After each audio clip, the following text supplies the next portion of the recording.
Sa pagpapatuloy po ng usapin sa mga aksyon at programa ng mga lokal na pamahalaan, alamin po natin ang mga hakbang na ginagawa ng Department of Migrant Workers para labanan po ang kahirapan na kinakaharap ng ating mga kababayan na nakikipagsapalaran po sa ibang bansa. Dito pa rin sa National Anti-Poverty Commission Aksyon Laban sa Kahirapan.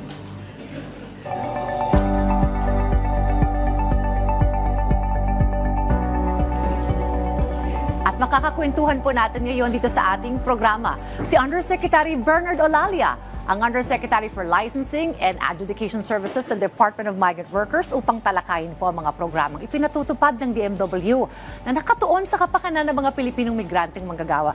Yusek Olalia, nice to see you again. Good morning po. Welcome to Aksyon Laban sa Kahirapan. Magandang umaga po, Ma'am Dayan, at magandang umaga po sa mga nanonood po sa inyong programa. Alright. Well, Yusek Olalia, I want to start this conversation by asking you, ilan na ba yung mga manggagawang Pilipino na nakikipagsapalaran po sa ibang bansa at saang mga bansa po yung may pinakamaraming tala po ng mga OFWs? Unang-una po, ang aming departamento, ang Department of Migrant Workers, ang may mandato para tulungan, protektahan lahat ng mga OFWs natin at saka itaguyod ang kanilang karapatan.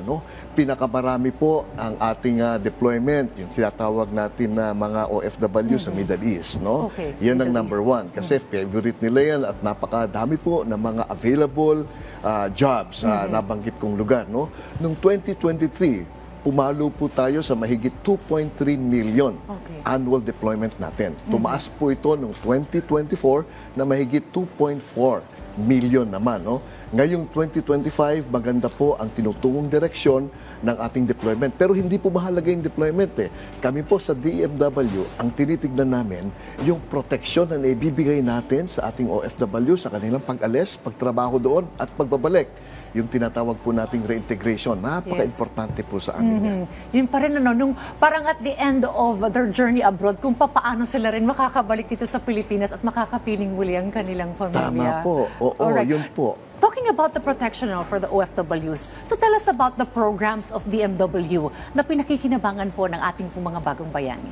Unang-una, ang ating programa, tulad ng nabanggit ko kanina, ay bigyan po ng full protection ng ating OFW. Kaya sinisiguro po ng departamento namin na lahat ng kanilang pupuntahang bansa at saka yung mga employers po ay compliant sa ating batas. Meron po kaming verification process na kung saan yung aming Migrant Workers Office na pinangungunahan ng aming labor attaché ay tinitignan na yung kanilang kontrata, yung employment contract nila ay tama at wasto sa lahat po ng minimum standards natin. Yan po yung protection na napaka-importante. Pangalawa, ang isa pong programa namin na very important din, of course, ay yung tinatawag namin Action Fund. Yung agarang kalinga at saklolo para sa aming mga OFWs. Ito yung binibigyan natin ng lahat ng klase ng financial assistance, legal assistance, medical assistance, at repatriation assistance. Lahat ng mga OFWs natin. Ang ating government ay nagbigay ng 1.4 billion na budget natin na ginagamit natin at ginuguhol natin para sa ating OFWs. Pangalawang napaka-importante po, yung pong reintegration program na kung tawagin. Ito po ay isang full cycle reintegration na nagsisimula pa lamang bago umalis ang ating OFW. Tinuturuan natin sila ng tinatawag na financial literacy at lahat po ng mga kapik-kapikinabang na programa ay kasama po natin yung mga iba't ibang government. Maliban po doon, meron po tayong programa para sa anti-illegal recruitment at trafficking in persons kasi talabak po ngayon yung laganap na IR, illegal recruitment at trafficking at pinaka-importante po na maiwasan lahat ng mga nagnanais magtrabaho at papunta ng abroad. Now, I want to touch again on reintegration. Kapag naisipan po ng ating kababayan na bumalik na dito sa Pilipinas, how can DMW help? And actually, yung mga katuwang nyo rin pong mga ahensya para mabigyan sila ng muling kanilang kabuhayan, siguro source of livelihood, para makapagsimula pong muli dito sa ating bansa. Yung pong reintegration natin ay full cycle tulad ng nabanggit ko kanina na nag-uumpisa pa lang bago pa lang sila umalis. At katuwang po natin yung iba't ibang ahensya. Tama po kayo doon. It's a whole of government approach. Halimbawa, sa isang OFW natin na umalis bilang isang domestic worker, ayaw na natin siyang umalis na ganun din. So ang unang programa dyan, upskilling. Kailangan itaas natin yung antas ng kanyang kakayahan at yung kanyang competence para na sa ganun, halimbawa, caregiver na siya, hindi na siya domestic worker. Doon naman sa natapos na nagtrabaho at ayaw nang bumalik sa ibang bansa, marami po tayong programang maitutulong dyan. Pwede natin siyang i-refer sa iba't ibang ahensya para makakuha siya ng isang magandang trabaho rito. No? Nandiyan po katuwang natin ang Department of Labor and Employment, ang TESDA, ang DILG, ang DOH, para mabigyan siya ng proper training at makakuha siya ng employee dito sa ating bansa. Okay. Nakakatuwa na nagtutulong-tulungan talaga ang iba't ibang ahensya ng gobyerno para sa programang yan. Now, I wanna touch naman on the issue of illegal recruitment. Opo. Sino-sino naman po, ano-anong ahensya ang katuwang po ninyo para masiguro po nga hindi po magiging biktima ng illegal recruitment ng ating mga kababayan? Hindi po kaya ng Department of Migrant Workers na labanan ang illegal recruitment at human trafficking na nag-iisa. Kaya ang bilin po ng ating mahal na presidente, palagi pong whole of government approach yan. Kasama po natin sa laban na ito, halimbawa ang DOJ, ang Department of Justice. Kasama rin po natin ang DFA, ang Department of Foreign Affairs. Maski po ang DILG ay kasama natin. Ang mga NBI at mga police authorities, iba't ibang bansa ay kasama po natin. Meron nga po kaming sinusugpo ngayon na napakalaking sindikato, no? Pero bagamat maraming challenges, halimbawa yung mga umaalis nating OFWs na nagpupunta sa, babanggitin ko na yung Laos, Cambodia at Myanmar. Okay. Kasi marami pong nagiging biktima dyan. Ano? Nako, mayat-maya ay tayo'y nagre-repatriation dahil sa sila po ay inaabuso, meron pong tinatawag na contractual violations, pinahihirapan at salit-samong problema po ang hinaharap nila. No?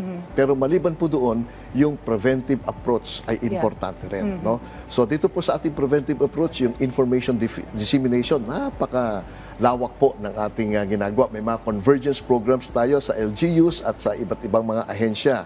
At meron kaming tinatawag na surveillance. Okay. No? Etong surveillance namin, it's both physical and online. Yung online po ang importante sa ngayon dahil karamihan ng illegal recruitment at trafficking activities ay nangyayari sa platform na digital. Yeah. So kinakailangan, nandoon din po kami. So nagte-take down kami ng mga nakikita namin na FB post, TikTok post na nagsasabi ng may trabaho sa ganitong bansa. Pero upon verification, makikita mo wala naman trabaho po.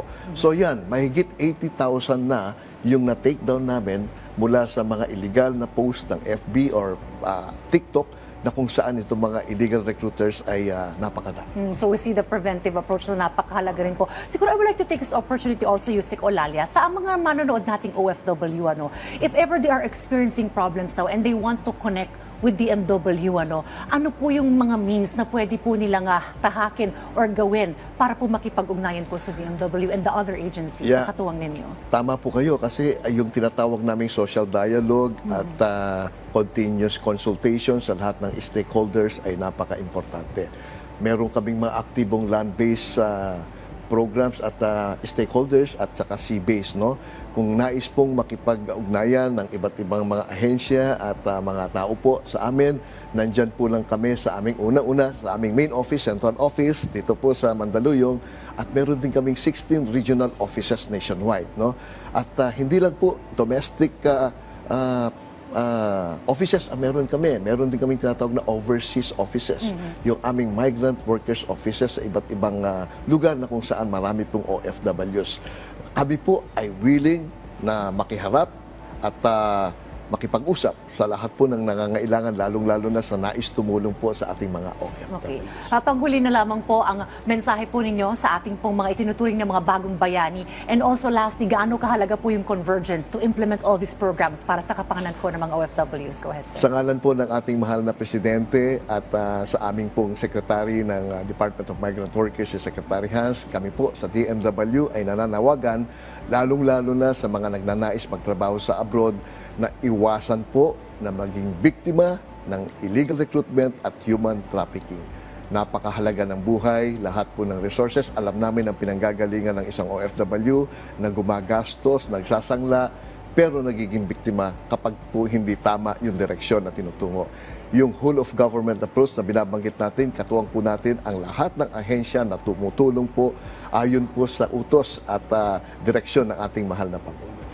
Well, maraming salamat po sa magbahagi po ng mga programa ng DMW, Yusek Bernard Olalia. At tama yun yung nabanggit, yung hangarin kasi ng ating mga OFW maganda para sa kanilang pamilya, pero iwasan po natin maging biktima ng illegal recruitment. Dahil mahirap makipagsabalan abroad, and good thing, our government agency sa pangunguna rin ng DMW ay nariyan para kayo po ay gabayan. Thank you again, Yusek. At sa ating pong mga manonood, patuloy po nating suportahan ang kanilang programa at samahan niyo po kami. Yusek Olalia, samahan niyo po ako at sabay-sabay tayong umaksyon laban sa kahirapan.